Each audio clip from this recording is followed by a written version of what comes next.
بسم اللہ الرحمن الرحیم۔ فیکٹیکل کے معزز ناظرین کو السلام علیکم۔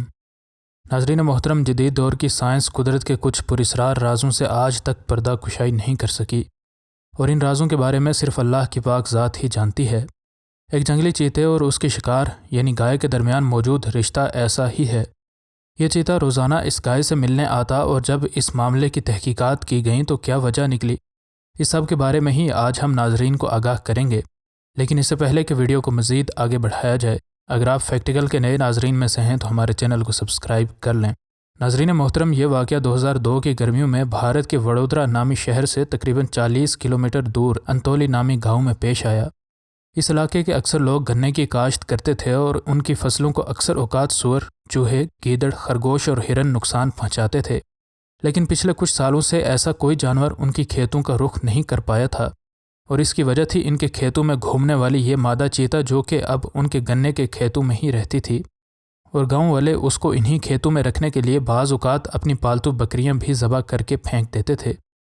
اگرچہ ان کی فصلیں اب محفوظ تھیں، لیکن چیتوں کی ان کے گھر کے آس پاس حرکت بڑھتی جا رہی تھی، اور انہیں اندیشہ تھا کہ کسی دن یہ کسی انسان کو نقصان پہنچائیں گے۔ انہوں نے کسی بڑے نقصان سے بچنے کے لیے وائلڈ لائف والوں کو شکایت کی۔ ان کی شکایت پر وائلڈ لائف والوں کی پوری ایک ٹیم، جس میں forester Rohit Vyas, wildlife warden Manoj Thakur اور دیگر لوگ موجود تھے، اس علاقے میں آئے۔ ان نے اس علاقے کی مختلف جگہوں میں زندہ شکار پنجروں میں ڈال کر کچھ پھندے لگائے، اور کچھ دنوں کی سخت محنت اور تگدو کے بعد آخر ان نے ایک رات اس چیتے کو پکڑ ہی لیا، اور اگلی صبح ہی وہ اس کو دور جنگل میں چھوڑ آئے۔ اب یہ لوگ رات کو اپنے گھروں میں سکون سے سوتے تھے، کیونکہ یہ خونخوار جانور اب جنگل میں جا چکا تھا۔ اگرچہ وہ اب محفوظ تھے، لیکن ان کی فصلیں اب بالکل غیر محفوظ تھیں، اور ان پر اب گیدڑوں اور جنگلی سوروں کا راج تھا، اور ان کی فصلوں کو ان سے بچانے والا اب جنگل میں جا چکا تھا۔ اس سارے واقعے کو ابھی ایک مہینہ بھی نہیں ہوا تھا کہ فارسٹر روہت ویاس کو ایک عجیب و غریب شکایت موصول ہوئی۔ ناظرین جانتے ہی ہوں گے کہ بھارت میں ذات پات کا بڑا اثر و رسوخ ہے۔ نچلی ذات کا ایک بوڑھا شخص جنگل کے بالکل پاس اپنے ایک چھوٹے سے گھر میں رہتا تھا۔ اس کے پاس ایک بھینس کا بچہ، 2 بیل اور ایک براؤن کلر کی گائے تھی۔ اس شخص کے مویشی اس گھر کے سامنے کھلے صحن میں رہتے تھے، اور اس کے 3 اطراف میں سرسبز کھیت موجود تھے۔ اس بوڑھے شخص نے دیکھا کہ ایک جنگلی چیتا رات کو اس کی گائے کے قریب آ کر بیٹھ جاتا، اور یہ گائے بھی کسی بھی طرح کے ڈر اور خوف کا مظاہرہ نہ کرتی۔ ایسا لگتا تھا کہ یہ دونوں بے زبان ایک دوسرے کو کچھ کہہ رہے ہوں۔ اس شخص کو خود بھی اپنی آنکھوں پر پہلے دن یقین نہ آیا، اور اس نے مقامی لوگوں کو بتانے سے پہلے دوسرے دن بھی اس کا انتظار کیا، اور دوسرے دن بھی یہ چیتا اس گائے سے ایسے ہی ملنے آیا۔ اب اس کو اپنی آنکھوں پر یقین آ چکا تھا۔ اس نے یہ واقعہ مقامی لوگوں کو بتایا تو کسی نے اس کی بات پر یقین نہیں کیا۔ فارسٹرز کو تو اس بات پر کسی صورت یقین نہیں آ رہا تھا، لیکن بوڑھے کے اصرار پر ان نے آخر اس کو اپنی آنکھوں سے دیکھنے کا فیصلہ کیا۔ اس رات یہ سب لوگ کئی کیمرہ مینز کے ساتھ اس جگہ اس چیتے کا انتظار کرنے لگے۔ آخر یہ چیتا رات کے وقت اس گائے کے پاس پہنچ گیا۔ یہ لوگ اب ان دونوں جانوروں سے تقریباً 10 میٹر دور تھے، اور یہ مافوق الفطرت ملاقات اپنے سامنے ہوتے دیکھ رہے تھے۔ انہوں نے باقی لوگوں کے دیکھنے کے لیے اس سارے واقعے کو کیمرے کی آنکھ میں قید بھی کیا۔ یہ خبر جنگل کی آگ کی طرح ہر جگہ پھیل گئی۔ حیران کن طور پر ہر رات یہ چیتا ان 2 بیلوں اور بھینس کے بچے کو چھوڑ کر سیدھا اس گائے کے پاس آ بیٹھتا، اور اس گائے کا کلر اس چیتے کے کلر کی طرح کا ہی تھا۔ گاؤں والوں کو اب یہ تو یقین ہو چکا تھا کہ یہ ان جانوروں کو کوئی نقصان نہیں پہنچائے گا، لیکن انہیں ڈر تھا کہ کہیں یہ چیتا ان کے بچوں کو نقصان نہ پہنچا دے۔ جب یہ خبر کافی دور دور تک پھیل گئی اور ان لوگوں نے اس کو پکڑنے کی کوشش کی، تو یہ چیتا ایک ہفتے تک پراسرار طور پر غائب ہو گیا۔ لیکن ایک ہفتے کے بعد یہ پھر سے ہر رات 9:30 سے 11:30 کے درمیان اس گائے کے پاس آنے لگا۔ جو ہی یہ آنے والا ہوتا تو یہ گائے اپنے کان کھڑے کر لیتی، جیسے دور سے اسے اس کی آمد کا علم ہو گیا ہو، اور گاؤں کے کتے بھی اس کی موجودگی کا پتہ دیتے۔ یہ چیتا پہلے ارد گرد کا جائزہ لیتا اور پھر اس گائے کے پاس آ جاتا۔ وہ اس گائے کے سر کے ساتھ سر لگا کر کھیلتا۔ گائے بھی اس کے سر کو اور اس کی گردن کو ایسے چاٹتی جیسے وہ اس کا اپنا بچہ ہو۔ یہ فوٹوگرافرز حیران تھے کہ یہ چیتا رات کو کئی بار اس گائے کے پاس آتا، اور کچھ دیر اس کے پاس بیٹھنے اور اس کے ساتھ کھیلنے کے بعد پاس ہی موجود گنے کے کھیتوں میں غائب ہو جاتا۔ گاؤں والوں اور جنگلات والوں نے اس کو پکڑنے کے لیے پنجرے لگائے، لیکن یہ کسی بھی پنجرے کے پاس نہیں جاتا تھا۔ اب اس سارے واقعے کو تقریباً 5 ماہ ہو چکے تھے۔ اس بوڑھے کا کہنا ہے کہ یہ اسی مادہ چیتے کا بچہ ہے جس کو جنگلات والوں نے گاؤں کے کھیتوں سے پکڑ کر جنگل میں چھوڑا تھا، اور یہ بچہ ان سے پکڑا نہیں گیا۔ اور اتفاقاً اس گائے سے ملا، اور چونکہ دونوں کا رنگ ایک ہی جیسا تھا اس لیے یہ گائے اس کو اپنا بچہ سمجھنے لگی اور یہ چیتا اس کو اپنی ماں۔ اس گائے کے سابقہ مالک نے بتایا کہ میں جب بھی اس گائے کو کھولتا تو یہ کھیتوں میں چلی جاتی اور کافی دیر بعد واپس لوٹتی، اور شام کو اس کا دودھ بھی کم ہوتا۔ جب میں نے پیچھا کیا تو مجھے پتہ چلا کہ یہ ایک چیتے کے بچے کے ساتھ گنے کے کھیت میں کھڑی رہتی ہے۔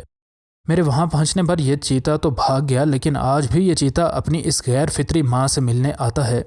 پی ایم لیڈ، جو کہ مدھیہ پردیش کے سابقہ چیف وائلڈ لائف وارڈن ہیں، ان نے بتایا کہ یہ گائے اس چیتے کے ساتھ تب سے جڑی ہے جب یہ اتنا چھوٹا تھا کہ اس کے اندر شکار کرنے کی کوئی خصلت نہیں جاگی تھی، اور یہ گائے بھی اس کو کسی وجہ سے اپنا بچہ تسلیم کرتی ہے۔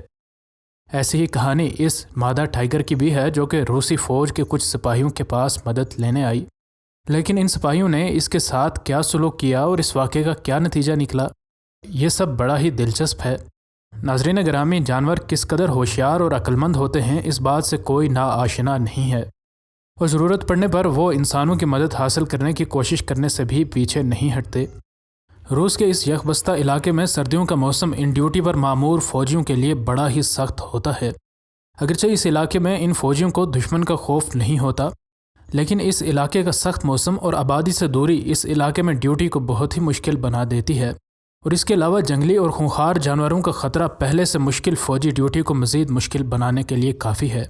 اس علاقے میں ڈیوٹی پر مامور سپاہی نے ایک دن ایک بڑا ہی عجیب منظر دیکھا۔ اس نے دیکھا کہ ان کی فوجی بیرک کے باہر ایک مادہ ٹائیگر تقریباً 1 گھنٹے تک کھڑی رہی۔ اس کے لیے یہ سارا ماجرا بڑا ہی پراسرار تھا۔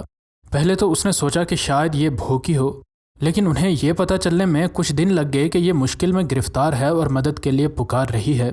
اس ٹائیگر کا ان فوجیوں کی بیرکس کے سامنے کھڑے رہنے کا سلسلہ تقریباً 3 دن تک چلتا رہا۔ ان دنوں میں اس مادہ ٹائیگر کی ایک ہی روٹین تھی۔ یہ جنگل سے آتی اور فوجیوں کی بیرکس کے سامنے کھڑی رہتی، جیسے کسی کا انتظار کر رہی ہو یا کچھ کہنا سمجھانا چاہ رہی ہو، اور پھر مایوسی کے عالم میں آہستہ آہستہ قدم اٹھاتے واپس سفید چادر اوڑھے گھنے جنگل میں غائب ہو جاتی۔ اس سپاہی کو اس مادہ ٹائیگر کی اس حرکت سے بڑی ہی تشویش ہوئی۔ اس سپاہی نے اپنے دوستوں کو یہ سارا ماجرا بتایا۔ انہوں نے کافی بحث کے بعد یہ فیصلہ کیا کہ ہو سکتا ہے یہ ہمیں کچھ سمجھانا چاہ رہی ہو، اس لیے ہمیں اس کا پیچھا کرنا چاہیے۔ آج جب وہ ٹائیگرس حسب معمول اس جگہ آ کر کھڑی ہوئی تو یہ فوجی ایک مناسب فاصلے سے اس کی طرف آئے، اور ان کو دیکھ کر یہ ٹائیگرس آہستہ آہستہ جنگل کی طرف چلنے لگی۔